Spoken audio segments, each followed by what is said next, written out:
Hello guys, welcome to walk with win YouTube channel. നമ്മളെല്ലാവരും തമ്പനയിൽ കണ്ട പോലെ തന്നെ തൃശ്ശൂർ പൂരം വ്ളോഗാണ്. കുറച്ച് ദിവസമായി തൃശ്ശൂർ പൂരം കഴിഞ്ഞിട്ടെന്നറിയാം. എന്ന് വെച്ചാൽ പോലും ഇന്നാണ് വ്ളോഗ് എടുക്കാനുള്ള ഒരു ഫുൾ എഡിറ്റൊക്കെ കഴിഞ്ഞ് സെറ്റ് ചെയ്യാൻ പറ്റിയത്. അപ്പോൾ സീർക്കുട്ടിയുടെ അടുത്ത് ഇങ്ങോട്ട് വരാൻ പറഞ്ഞപ്പോൾ അങ്ങോട്ട് ഓടിയ ദേഷ്യമാണ് എൻ്റെ മുഖത്ത് ഇപ്പോൾ നിങ്ങൾ കാണുന്നത് കേട്ടോ. അപ്പോൾ ഞങ്ങൾ ഏകദേശം ഒരു 6:15 ടൈമിലാണ് തൃശ്ശൂർ പൂരത്തിനായിട്ട് പോണത്. അന്ന് എനിക്ക് വർക്കിംഗ് ആയിരുന്നു. അതുകൊണ്ട് തന്നെ ഞങ്ങൾ രാവിലെ 6:15 പോയി ഏകദേശം ഒരു 9 കൂടി തിരിച്ചെത്തി. അത് കഴിഞ്ഞിട്ട് വേണമായിരുന്നു എനിക്ക് ജോലിക്ക് പോകാൻ. സോ ഞങ്ങൾ രാവിലെ നേരത്തെ പോവാണ് കേട്ടോ, സേർക്കുട്ടി ഞാനും അപ്പയും കൂടിയിട്ട്. എൻ്റെ വീട് ചാത്തക്കുടത്താണ്. ചാത്തക്കുടം എന്നൊക്കെ പറഞ്ഞു കഴിഞ്ഞാൽ പൂരങ്ങളുടെ ഒരു നാട് തന്നെയാണ്. ചാത്തക്കുടം പൂരം, പിടിക്കപ്പറമ്പ് പൂരം, പെരുവനം പൂരം, പിന്നെ ചെറുപൂരങ്ങൾ ഇടയ്ക്ക് കുറേ ഉണ്ടായിരിക്കും, ആറാട്ടുപുഴ പൂരം, ഇങ്ങനെ പൂരങ്ങളുടെ ഒരു നാട് തന്നെയാണ് ഞങ്ങളുടെ. എന്നുവെച്ചാൽ പോലും അതിനൊക്കെ പോയിട്ടുണ്ട് എൻ്റെ ചേട്ടൻ്റെ കൂടെ. പക്ഷേ ഈ തൃശ്ശൂർ പൂരത്തിന് ഇത്രയും നേരത്തെ പൂരം കാണാനായിട്ട് പോയിട്ടുണ്ടായിരുന്നില്ല. ഇപ്രാവശ്യം ഇത് ഫസ്റ്റ് ടൈമാണ്. സാമ്പിൾ വെടിക്കെട്ടിന് പോയിട്ടില്ല, കാരണം അപ്പച്ചൻ്റെ കട അവിടെയാണെന്ന് വെച്ചാൽ പോലും ഞങ്ങൾ കടയിൽ പോയിരിക്കും. പക്ഷെ ആ തിരക്കിൻ്റെ ഇടയിലേക്ക് പോകാറില്ലായിരുന്നു. ഇപ്രാവശ്യമാണ് സാമ്പിൾ വെടിക്കെട്ടൊക്കെ കണ്ടത്. അപ്പച്ചൻ എങ്ങനെയാണെന്ന് വെച്ച് കഴിഞ്ഞാൽ ഞങ്ങളൊക്കെ കൊണ്ടുപോകാനായിട്ട് ടെൻഷനാണ് ഈ തിരക്കിൻ്റെ ഇടയിലേക്കൊക്കെ. അതുകൊണ്ട് ഞങ്ങൾ കടയിൽ പോയിരുന്ന് കടയുടെ ഫ്രണ്ടിൽ ഇറങ്ങി നിന്നാൽ തന്നെ ഈ അമ്മൂട്ട് പൊട്ടണതും ഈ പടക്കം പൊട്ടണതും ഒക്കെ അത്യാവശ്യം കാണാം. പക്ഷെ ഇത്ര അടുത്ത് പോയി നിന്ന് കണ്ടത് ഇപ്രാവശ്യം ആദ്യമായിരുന്നു. അതിൻ്റെ എക്സൈറ്റ്മെൻറ്റ് വേറെ ലെവലായിരുന്നു. അങ്ങനെ ഞങ്ങൾ തൃശ്ശൂരെത്തി.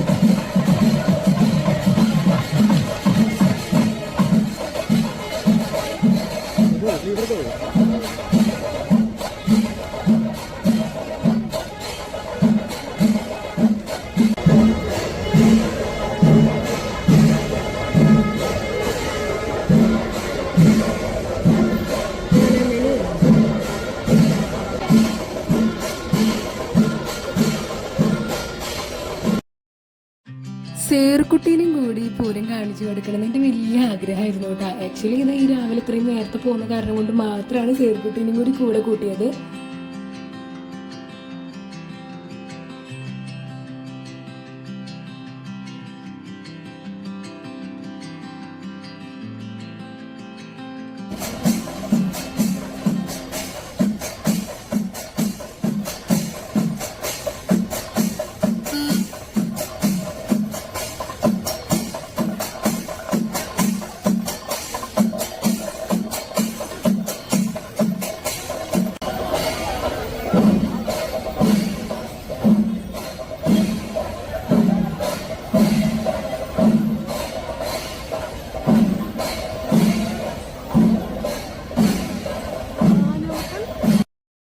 സ്റ്റാർട്ടിങ് തന്നെ ഈ ഒരു കുഞ്ഞു പൂരം കണ്ടപ്പോൾ തന്നെ ഞാൻ ഫുൾ ഹാപ്പി ആയിരുന്നു. ഇനി തൃശ്ശൂർ പൂരം കണ്ടില്ലെങ്കിലും കുഴപ്പമില്ലായിരുന്നു. കാരണം ആനകളൊക്കെ നമ്മളുടെ കാലിനിടെ കൂടെ നടന്നു പോണ പോലെയാണ്. റൗണ്ടിൽ ഫുൾ ആന.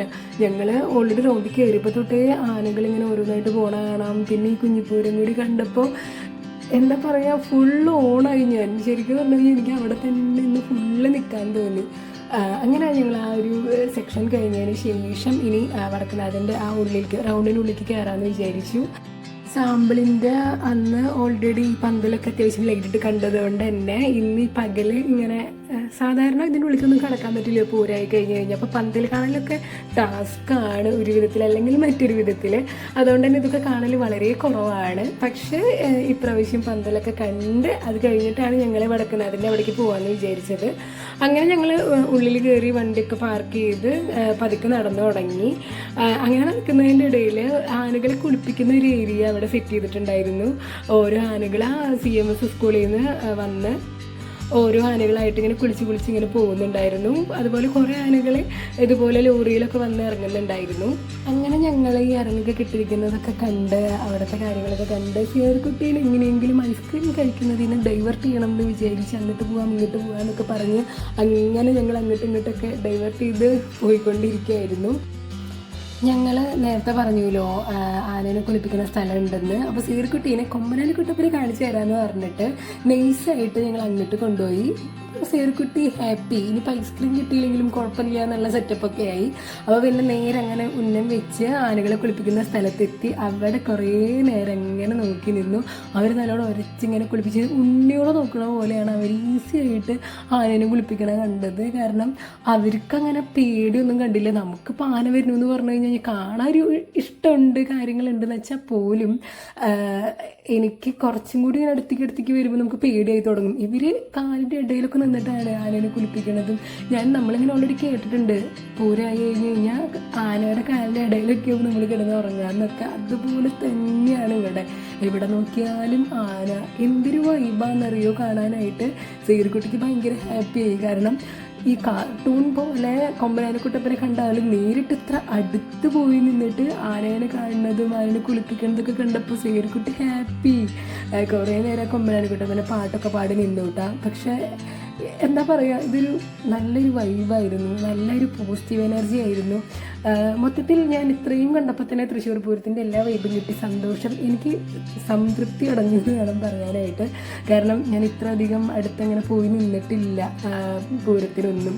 അതുകൊണ്ട് തന്നെ ചേർക്കുട്ടിയുടെ അപ്പ ദുബായി പോയ പിന്നെ ഈ പൂരത്തിനൊന്നും വന്നിട്ടില്ല. അതുകൊണ്ട് നേരത്തെ പൂരത്തിന് പോകണം, വൈബ് സെറ്റ് ചെയ്യണം എന്നൊക്കെ പറഞ്ഞിട്ട് ഒരാഴ്ച മുന്നേ തുടങ്ങിയ ഒരുക്കായിരുന്നു ഇതെല്ലാം. കാരണം ഡിവോഞ്ചേട്ടൻ ഓൾറെഡി തൃശ്ശൂർ ആയിരുന്നു ചെറുപ്പത്തിലൊക്കെ. അപ്പോൾ ചെറുപ്പത്തിൽ അപ്പാപ്പൻ്റെ കൂടെ ഇവിടെ വരികയായിരുന്നു, ഇതൊക്കെ കാണായിരുന്നു. പിന്നെ വലുതായപ്പോൾ പൂരത്തിന് വരലും കുടമാറ്റത്തിന് വരലും അങ്ങനെ പോയി തുടങ്ങിയിട്ടുണ്ടായിരുന്നു. പക്ഷെ ചെറുപ്പത്തിൽ ആ ഒരു വൈബ് കിട്ടിയത് കുറേ നാൾക്ക് ശേഷം ഇന്നായിരുന്നു എന്ന് പറഞ്ഞു. കാരണം ഇത്രയും നേരത്തെ വരുന്നത് അത്രയും കുഞ്ഞിലായിരുന്നു. അപ്പോൾ മൊത്തത്തിൽ ഒരു പഴയ നൊസ്റ്റും എനിക്കാണെങ്കിൽ പുതിയ നൊസ്റ്റും എല്ലാം കൊണ്ടും വൈബ് സെറ്റായിരുന്നു, വൈബ് ഓണായി. തൃശ്ശൂർ പൂരം ഞാൻ മിന്നിച്ചു എന്ന് വേണം പറയാനായിട്ട്. ആക്ച്വലി ഇതൊന്നുമല്ല, കുടമാറ്റത്തിലെ നടുക്കിൽ പോയി നിന്ന് ശരിക്കും ആ മേളത്തിൽ അത്രയും ഓരോന്നോരോന്നായി കുട്ടി കയറണം എന്നൊക്കെയാണ് പറയുക. പക്ഷേ ഞാൻ ഇത്രയും കാണാത്ത കാരണം കൊണ്ടും ആദ്യമായിട്ട് കാണുന്നത് കൊണ്ടും മൊത്തത്തിൽ ഞാൻ ഹാപ്പി ആയിരുന്നു. പിന്നെ അവിടെ വെയിറ്റിംഗ് ആയിരുന്നു. ഉള്ളിൽ ഓൾറെഡി കുട്ടിൻ്റെ സൗണ്ട് കേൾക്കുന്നുണ്ടായിരുന്നു.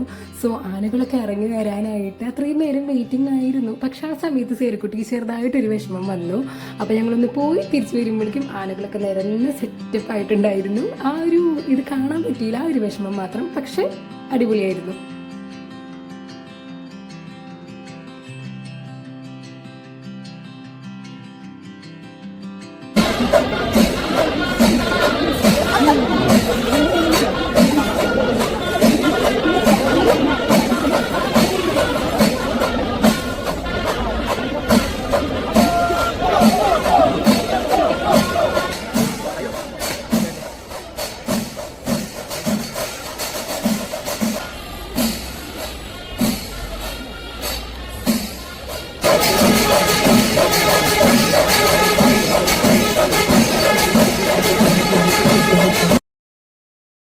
കുറച്ചധികം നേരം തന്നെ ഞങ്ങൾ കൊട്ടൊക്കെ കണ്ട് നിന്നു. ഇപ്പോഴത്തെ തകൃതിയായിട്ട് വെടിക്കെട്ടിനുള്ള എല്ലാ ഒരുക്കങ്ങളും ആ ചേട്ടന്മാർ നടത്തുന്നുണ്ടായിരുന്നു. ഒരു സൈഡിൽ പൂരം അത്രയും കൊടുമ്പിൽ പിടിച്ച് വരുന്ന സമയത്ത് അതുപോലെ തന്നെ നേരം പോകുന്നത് അറിയുന്നേ ഉണ്ടായിരുന്നില്ല. കാരണം എന്താണെന്ന് വെച്ച് കഴിഞ്ഞാൽ അവിടെ വന്ന് നിന്ന് കഴിഞ്ഞാൽ മേളം കേട്ട് കഴിഞ്ഞ് കഴിഞ്ഞാൽ ചുറ്റുള്ളതൊന്നും കാണാൻ പറ്റില്ല. ആക്ച്വലി വേറൊന്നും നമുക്ക് വേണ്ട, നമ്മൾക്ക് വേറൊരു വിഷമോ വേറൊന്നും നമ്മുടെ മനസ്സിൽ വരില്ല. ആ ഒരു ഇതിൽ നമ്മൾ ലയിച്ച് നിന്ന് പോവും. അങ്ങനെ ഞങ്ങൾ എന്തായാലും ഒരു 9 മണി ആയിട്ടുണ്ടായിരുന്നു. ഇനി എത്തിയിട്ട് വേണം ഓഫീസിലേക്ക് പോകാൻ.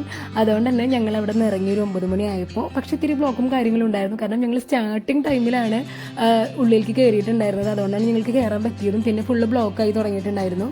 അങ്ങനെ പിന്നെ ഞങ്ങളിതേ പോരുകയാണ്. ആ വഴിക്ക് തിരിച്ചു പോന്നപ്പോഴാണ് കരിക്ക് കൊടുക്കുന്ന സ്ഥലം കണ്ടത്. അപ്പോൾ കരിക്കൊക്കെ ഞങ്ങളൊന്ന് വെട്ടിക്കുടിച്ച് ഒന്ന് ഉഷാറായിട്ട് അതിനനുസരിച്ച് കേട്ട് തിരിച്ചു പോകാമെന്ന് വിചാരിച്ചു. അങ്ങനെ ഞങ്ങൾ പിന്നെ ഈവനിങ് ജസ്റ്റ് ഒന്ന് കുടമാറ്റം കുറച്ചെങ്കിലും കാണുന്നുണ്ടായിരുന്നു. എന്തായാലും ഓഫീസിൽ നിന്ന് ലേറ്റായിട്ടാണ് ഇറങ്ങുക, അപ്പോൾ കാണുന്നുണ്ടായിരുന്നു. അത് കഴിഞ്ഞ് മുനിസിപ്പലിൽ വന്ന് ജസ്റ്റ് ഒന്ന് ആ രാജാവിനെ വലം വെച്ച് പോകുന്ന ഒരു കാഴ്ചയുണ്ടായിരുന്നു. അത് അതിമനോഹരമായിരുന്നു കാണാനായിട്ട്.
എന്തായാലും 2025 തൃശ്ശൂർ പൂരം എനിക്കൊരു അതിമനോഹര കാഴ്ച തന്നെയായിരുന്നു.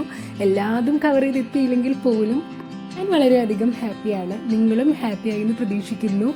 തൃശ്ശൂർ പൂരം വ്ലോഗ് എല്ലാവർക്കും ഇഷ്ടമാകുമെന്ന് വെച്ച് കഴിഞ്ഞാൽ എല്ലാവരും ലൈക്ക് ചെയ്യുക, ഷെയർ ചെയ്യുക, സബ്സ്ക്രൈബ് ചെയ്യുക.